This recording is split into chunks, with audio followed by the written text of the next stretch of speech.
Comunicación con Guido González, él es analista económico del Centro de Economía Política Argentina, con quien vamos a tratar de analizar el tema coyuntural y económico que nos atraviesa a los argentinos, que es la inflación, control de precio, incertidumbre, perspectiva, especulación. Guido, Cristian Ortega te saluda, ¿cómo estás? Muy buen día. Hola Cristian, buen día para todos los oyentes. Bueno, muchas gracias por el contacto. Antes que nada, ¿coincidís con el diagnóstico que hace duramente el secretario de Comercio Interior, Roberto Feletti, respecto al componente especulativo de los últimos aumentos de precios, sobre todo de los alimentos? Sí, coincido plenamente. Eso es lo que estamos observando desde el CEPA. Hay que recordar los últimos datos de inflación. 4,7 fue el índice general, pero alimentos y bebidas nos dio 7,5. Y más grave aún, cuando desglosamos ese 7,5, observamos que carnes está 6,6 y alimentos, frutas y verduras, nos dio 22,4. Entonces, el mes pasado ya alimentos, frutas y verduras ya había dado similar, 23,6. Ahí hay un pequeño componente de estacionalidad, pero solo de algunos productos. El resto es pura especulación. Para dar un solo ejemplo y continuar con el análisis. El tomate lleva 310% de inflación interanual, de aumento interanual. Eso no es un componente de estacionalidad. Claro. Es claramente de especulación. En cambio, no sé, por ejemplo, el limón, que este mes aumentó 27% mensual, lleva una deflación interanual de 28%. Entonces, este mes aumentó por un componente de estacionalidad, pero en lo que va del interanual bajó el precio. Bueno, y así hay que ir analizando uno por uno cada producto, básicamente. Vos sabés que fue bastante impresionante cómo Feletti, no las declaraciones de ayer, sino de antes de ayer, cuando hace este repaso, ¿no?, de las empresas o de los conglomerados empresarios que incumplieron 100% en algunos casos de los acuerdos de precios cuidados, acuerdos que las mismas empresas firman. ¿Cómo se puede interpretar este accionar empresario en un contexto donde claramente no hay todos perdedores con la inflación? Si no, esto no lo harían, me imagino.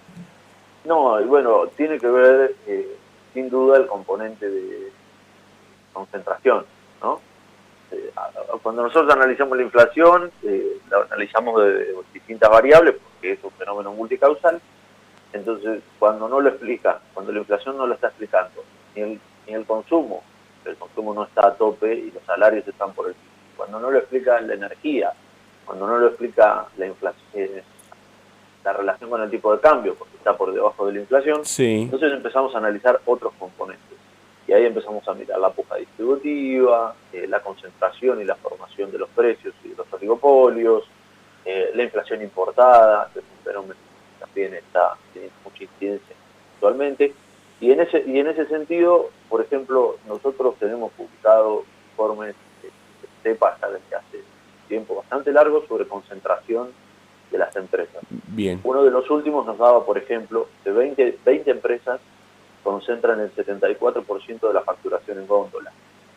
Esto es alarmante. Repetí el dato, por favor, Guido. Alarmante.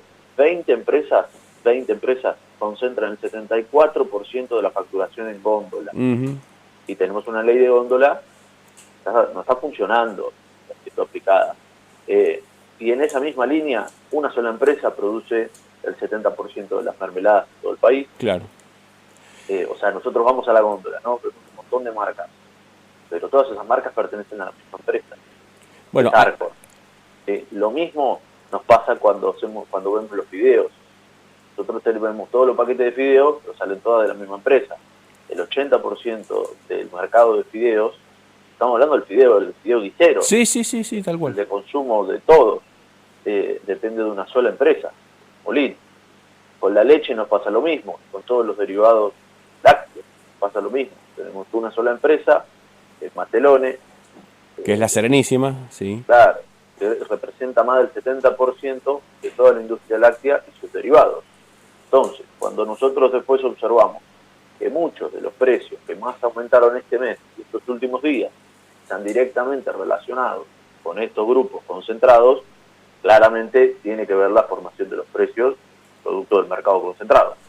Y ahí hay me parece que esto es importante destacarlo, hay un elemento del capitalismo que evidentemente no está funcionando, que es de la competencia, claramente.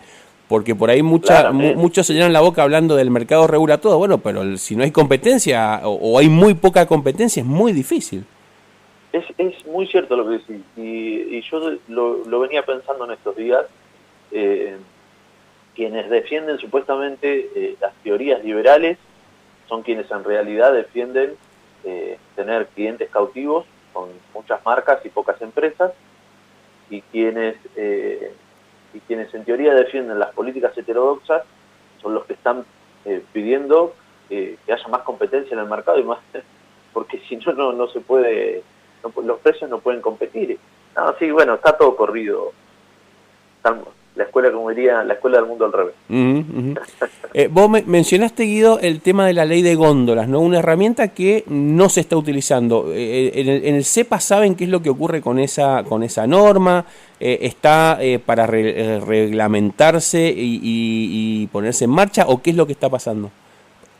Hay muchas cuestiones, ¿no? Pero hay una que es muy importante hoy y que no tiene que ver con el análisis económico, sino más bien con el político, que es que, yo no sé si ustedes recuerdan que en el 2015 el control de los precios no los hacían inspectores de la Secretaría de Comercio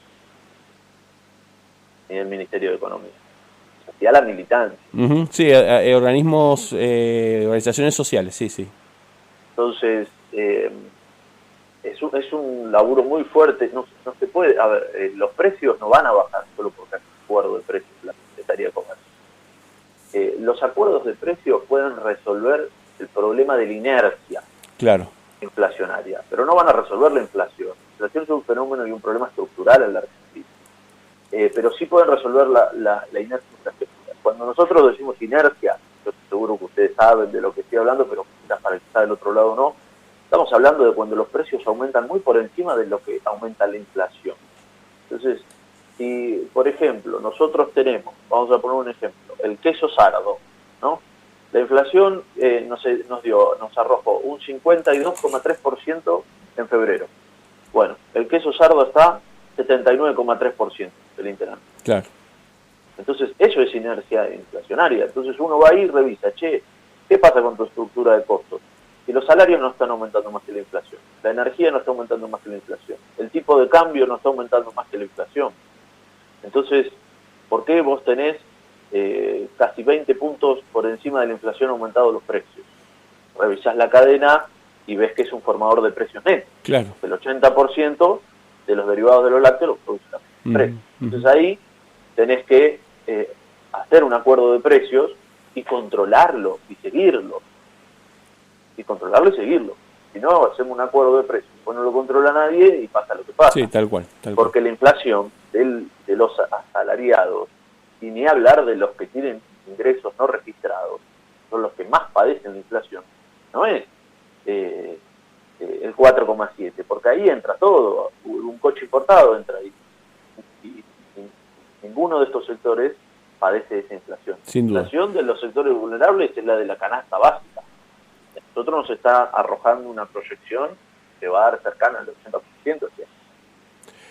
Guido, muchísimas gracias. Ha sido muy amable y súper claro. Hasta cualquier momento. Como para despedirme, si tengo un minuto, más, para no dejarlas todas tan pálidas. Decime. El cuarto dato de desempleo, el cuarto trimestre del 2021, arroja un nivel de desempleo excelente. 7% el nivel de desempleo, nos ubica en niveles de desempleo desde el 2015 para acá. El dato del 2015 había sido 5,7 y fue el dato más bajo desde el 2000 en adelante, es el dato más bajo. Incluso la década de los 90, no lo tengo ahora presente, pero la década de los 90 seguramente también. Perfecto. 5,7 era el más bajo y actualmente bajamos a 7. Bueno, y con la pandemia fue 13,1. La actividad económica también registró una fuerte recuperación con el último dato del INDEC justamente. El tema es que estamos de acuerdo, la inflación sigue siendo el gran problema a resolver. Si no, todas estas buenas noticias como que quedan en un segundo o tercer plano, claramente. Totalmente. Crecer no es de distribuir. Totalmente. Guido, muchísimas gracias. Gracias a ustedes. Hasta cualquier momento, hasta luego. Estamos escuchando a Guido González, analista económico del Centro de Economía Política Argentina, el CEPA, con datos muy interesantes y explicándonos esta cuestión de, primero, la concentración tremenda que hay de formadores de precio en la República Argentina. Y bueno, segundo, hablando de algunas herramientas que podrían empezar a utilizarse, por ejemplo, la ley de góndola. Música, ya volvemos.